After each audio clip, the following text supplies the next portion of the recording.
Hello, everyone. So here we are for our weekly recap. So today is April 11th, and there is a lot going on. So let's jump right into it. So, of course, we will start off with the infamous and never ending tariff conversation. So, the current administration has decided to increase the tariffs against China to 145% as of April 9th. The tariffs that were set to be imposed on all of the countries have been delayed for a 90-day period. And so it does appear that during that time, there will be lots of negotiations going on until the different countries come to a new agreement with the United States. So that is kind of TBD. But the China tariffs are in effect, and it is definitely impacting so many things. So, of course, in retaliation, China has now imposed its own tariff of 125% on goods coming into China from the US. Now, that is their response as of right now. And the most interesting thing about this is China is not really up for negotiating with the US right now. It seems that they are willing to just ride this out, even if it will impact their economy negatively. Now, the reason why the current administration is moving forward with the tariffs against China, they feel as if that is the one country where the trade balance is really one sided. So, what they mean by that is China sells more goods to the US than what they actually purchase from us. And they do believe that this is a really unfair trade practice. And so the tariffs are their attempt to kind of level the playing field. But of course, that is going to impact and send waves through the US economy and also other countries' economies as well. And it's going to be a rough road. So, as we saw last week, the stock market definitely responded negatively. The markets have decreased in value pretty much every day since last week, Thursday. End of this week, the markets did kind of rebound just a bit. So I think we're going to see mixed results, and it will continue to be very volatile for the foreseeable future, at least until all of these tariff conversations have been put to bed. Now, for those of you who do shop with companies like Shein, Temu, and even Amazon, you will definitely see a lot of the impact of these tariff conversations for a couple of reasons. Not only because of the new 145% tariff, but the administration has also set to expire the de minimis clause that has allowed shipments come in from China.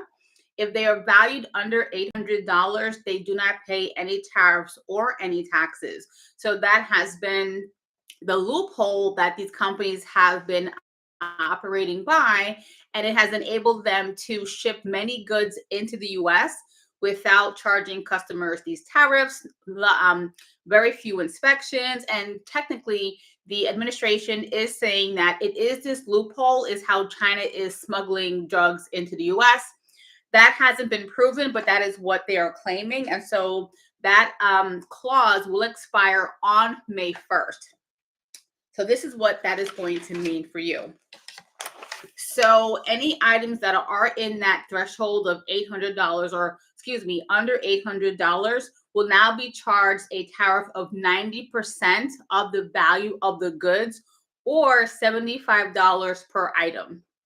So if you're buying, let's say, a dress from Temu for like 25 bucks and you're not paying shipping, you're not paying tariffs, well, previously, now you will be paying almost double the price for it. And not only that, shipping times will also be significantly delayed because now these packages will be scrutinized and searched, and it's also going to just cause so many more delays of them coming from the port and being delivered to you at your home. So this is going to be a big deal for these companies and for the shoppers who have grown accustomed to fast fashion, getting great things for a really cheap price. and the free shipping. So a lot of that is going to change. Now, again, this de minimis clause will expire on May 1st. So we have about, I don't know, 2.5+ weeks before that kicks in. And then how they will be taxed will also change as of June 1st. So instead of charging them 90% of their value or $75 per item, it will increase $150 per item. So at that point, it's not going to be worth you making the purchase, because for that amount of money, you could just shop somewhere else.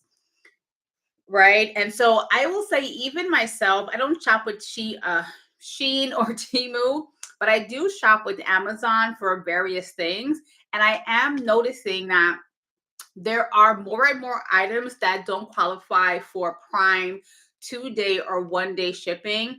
And I'm wondering if it's because a lot of those items are coming in from China and they can't guarantee that fast shipping.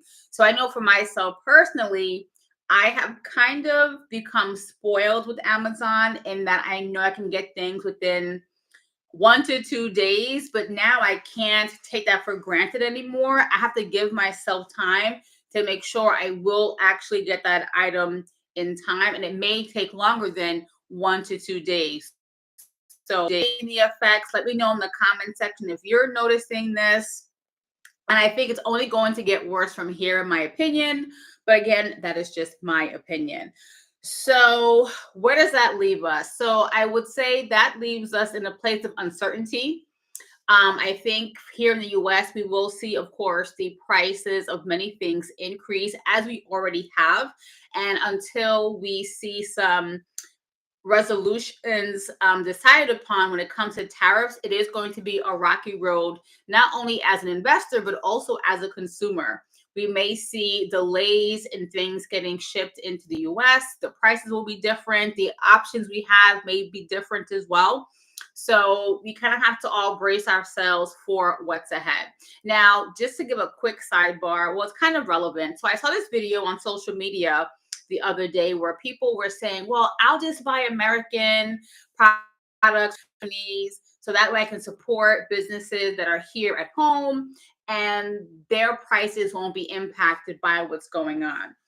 Now, that is not 100% true, because when it comes to the way companies produce their products, just because it is made here does not mean all of the things that go into said product are made here, right? So the one analogy that I saw, which was pretty interesting. So if let's say it's a farmer that grows oranges in Florida. So right, he's an American business, his products are grown here, but what about the things he uses to create the oranges, right? So the tractors, the irrigation, the seeds, right? There's so many things that go into growing oranges. I don't know all of them, but I'm trying to go with this example here, right? So what if the hoses for the irrigation system come from China? So now the prices of those hoses will increase. The prices for parts for his tractor may increase because they're coming in from China. And so the farmer will incur additional expenses, which will cause him to, at least at some point, increase the prices of his or her oranges. So just because a company or just because things are American made do not mean they will not be impacted by this tariff conversation. So don't fall into this sense of false security that just made in USA just means nothing's going to happen with those companies or those products, right? So just something to kind of level set the conversation in case you also felt that way. Not saying that's 100% true, but there are a lot of nuances to this conversation. And regardless of where you are buying your goods from, we are all going to feel the impact of this, again, until things are settled. So just keep that in mind. So moving on to the financial markets, as I mentioned earlier, the stock markets all did increase just a smidge going into Thursday, from Thursday going into Friday. But of course, the markets are still down from where they were earlier in the year. Now, this week was also a earnings call week for some pretty big companies. So I wanted to go through that in today's conversation. And I will most likely include these kind of tidbits in our future weekly recaps. But of course, as you are tuning in, let me know in the comments what other topics do you want covered in these weekly recaps. So that way I'm making sure that I am providing value to those of you who do tune into these conversations. So Walgreens have their Q2 earnings. And yes, I know that sounds weird. Didn't we just end Q1? So when it comes to a company's financial calendar, they all do not operate on a January to December calendar. Some of them operate on calendars where their year might start in September, the year might start in June. So for Walgreens, their Q2 ended in February. So that's why they just released their Q2 results. So the biggest take from their earnings call, I'll go through the other things, but the main highlight is Walgreens will soon be acquired by a private equity firm. It is called Sycamore Partners, I think. Hold on, I have my notes here. I believe it's called Sycamore Partners. And so this acquisition is set to occur in Q4 of this year. And once that acquisition is has occurred, Walgreens will no longer be a publicly traded company. So again, this will happen at some point in Q2. So presently, when I'm recording this, Walgreens is still public. Their stock is still trading on the stock market. But once the acquisition does happen, you will no longer be able to purchase stocks of Walgreens, and the stock that you own most likely will be divested. So just FYI. So speaking of their financial results, the biggest thing was their sales are up 4% versus where they were Q2 of last year, but the company is still unprofitable. They're just less unprofitable, if that makes sense. So if their profitability or if their profits are negative, it was less negative this quarter versus where it was Q2 of last year. So just for context, they were operating at a loss of $13.2 billion in Q2 of 2024. For Q2 of 2025, they were operating at a loss of only $5.6 billion. So lots of improvement there, but again, they're still operating as at a loss. So hence why the acquisition is going to happen, and hopefully this private will be able to turn things around. Now the stock price is currently, I thought I had it written down here, so hold on. The stock price, I want to say, is at about $10 per share, but let me just check that quickly. So their ticker symbol is WBA, in case you were wondering. And so yes, their stock price did close at $10.78 per share, which is down 40% of where it was 1 year ago. Now, what's interesting about Walgreens, they definitely took a huge hit in the last 4 years. I recall when I was investing in them during the pandemic, I was paying like $55 per share for this stock because they were paying a pretty decent dividend. And now it's worth a lot less than that. So it's unfortunate that they've kind of had a significant downturn, but this is why it is really important to pay attention to the companies you are invested in, because you just don't know what is going to happen to them in the future. So you shouldn't just do a set it and forget it. You should make the investment, but kind of pay attention to what is going on with that company. Are they having a hard time for a really long time? When I say long time, like 2, 3, 4 years, right? Companies will have rough quarters, whether it's due to their own issues internally, or it could be due to their industry, or it could be due to macroeconomic things like a pandemic. There's so many things that go into a company's performance.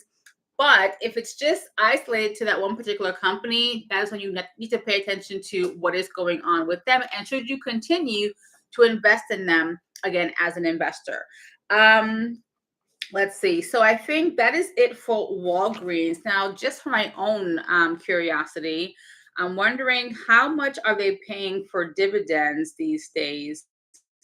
So they're still paying a decent dividend. They're paying $1 for the year. So you're getting 25 cents every quarter. And the dividend yield is about 9%. So that's a pretty decent dividend yield for a company that's not doing well financially. So I'm kind of impressed that they're even still able to financially afford that. So next on my list is Delta. So they had their earnings call this week as well. So it was a pretty positive earnings call. So their revenue is up 3%. mostly driven by their premium cabin sales and increased international travel. They did mention that their main cabin sales have kind of softened. So I think for them, they are going to really lean in on their luxury experiences between the cabin, the lounges, their credit card offerings, etc. And so for them, things are looking pretty good. And they did announce some partnerships with different companies where they're focusing on fuel efficiency. And I think that's something that all airlines should be focused on. But I think now that the price per gallon of oil is continuing to rise, this is going to be a increased focus for them, so that way they can keep their profit margins healthy. Now, their stock price is trading at close of day at $40.88, which is still down 14% from 1 year ago. But, that does kind of make sense since the market overall is down. But what I would say is interesting, after their earnings call, their stock price did increase slightly. So the market did respond positively to their earnings call. So that was definitely great news for Delta investors. They did also share that they had a profit sharing of $1.4 billion on Valentine's Day. And so that is what went out to their employees. And that's a pretty big deal. And that also is good for morale. So they definitely highlighted that during this week's earnings call. Moving on, the other big earnings call that occurred this week was JP Morgan Chase. Now, they had a really great earnings call. Their revenue is up 8%. Their net revenue is up, I believe, 4 or 5%. Now, most of their revenue growth did come from strong credit card activity, which means people are racking up credit card debt, and they also had healthy increase in home loans, which is pretty interesting. So their main focus right now is to ride out the wave of the current state of the economy. With so much uncertainty, they're not sure how their customers are going to behave, essentially. So they're being a little bit conservative on their outlook for 2025, but they are positive, but not robustly positive. So but that makes sense, right? There is a lot of uncertainty in the banking industry. One makes money on customers having deposits in their accounts. A lot of people just don't have money right now, or money is really tight, so they have less money sitting in the bank, in their checking accounts, in their savings accounts. So that, of course, is going to impact the banking industry as a whole. But to the flip side, when people don't have money, they rack up debt. So people are relying heavily on their credit cards to get them through these financial tough times. So they more than likely will see an increase on that side of the house. So they may actually do well during this recession. Now, their stock price, funny enough, closed at $236 per share, which is up 21% from where it was 1 year ago. So it definitely goes to show you that not every company is struggling during this current recession. Not every company is seeing a huge hit in their stock price.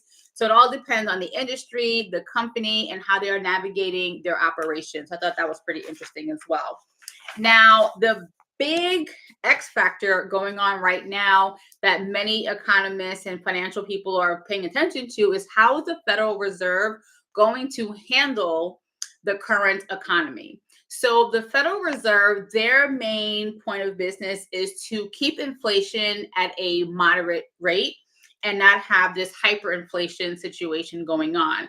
But unfortunately, with what is going on with the tariffs, hyperinflation may actually come into play. So the big question right now is the Fed, the Federal Reserve, are they going to start reducing the interest rates? So when the Fed reduces interest rates, it is an attempt to promote spending and lending. That's really what that is there for.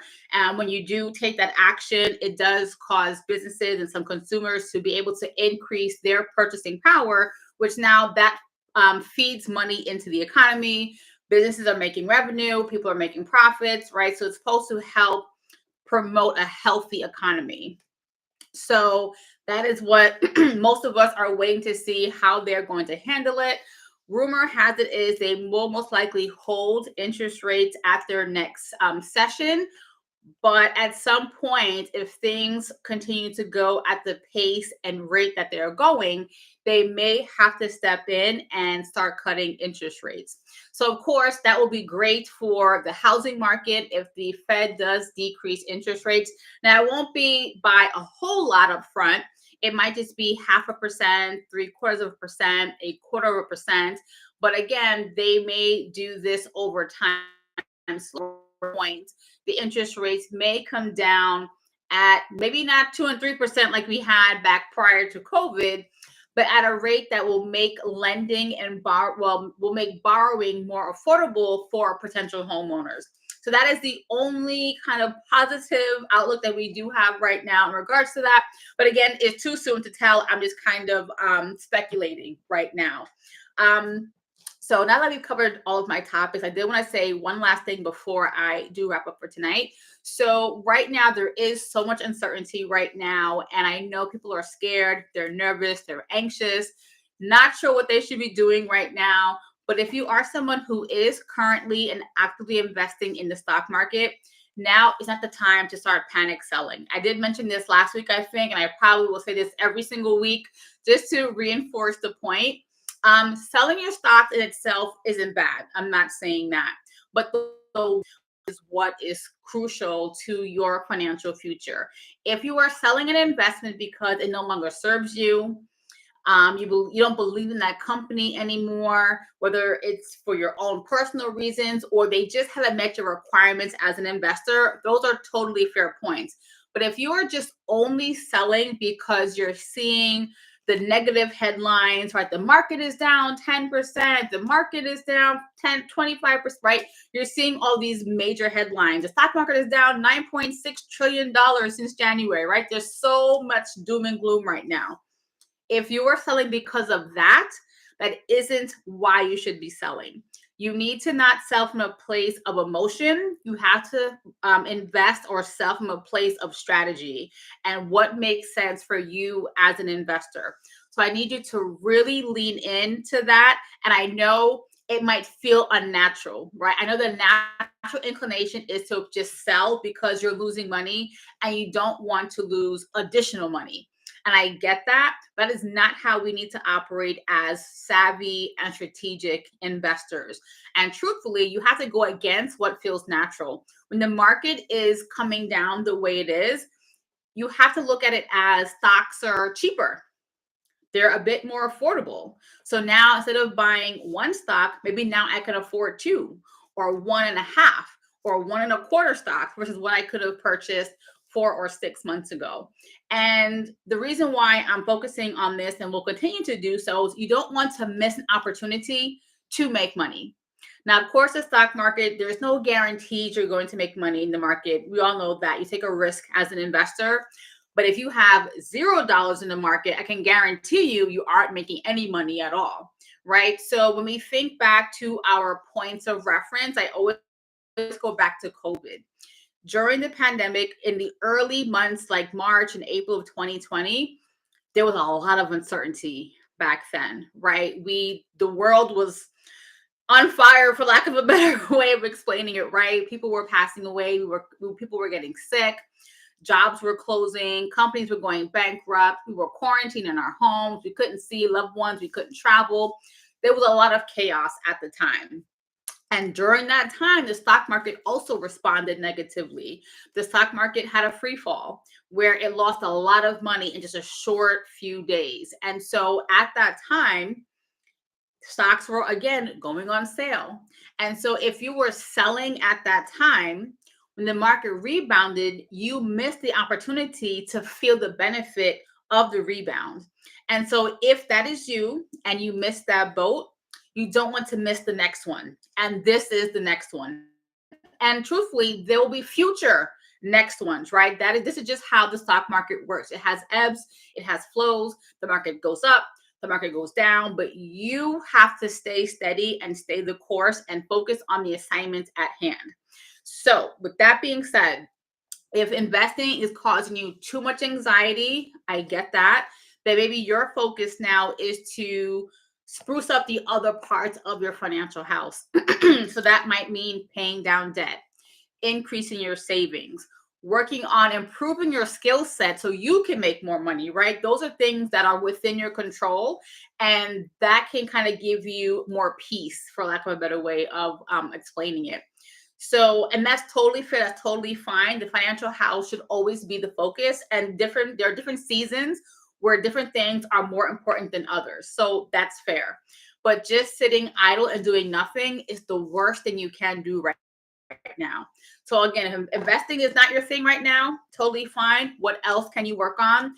But if you are focused on investing, now's the time to lean in, learn as much as you can, and stay focused, and don't let all of this noise distract you from your mission at hand. So that is today's mission. That is today's message. Excuse me. That is your assignment, and I will talk to all of you guys next week. Now, if you are not following me on social media, feel free to do that. I'll put all of my social media handles in the caption down below. I'm on Instagram, TikTok, Facebook, Threads.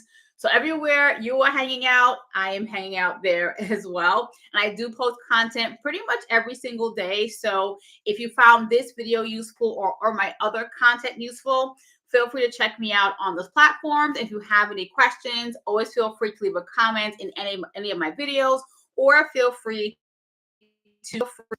I do try to get to those as soon as I possibly can. So that being said, have a great night, guys, and I'll talk to all of you next week. Take care.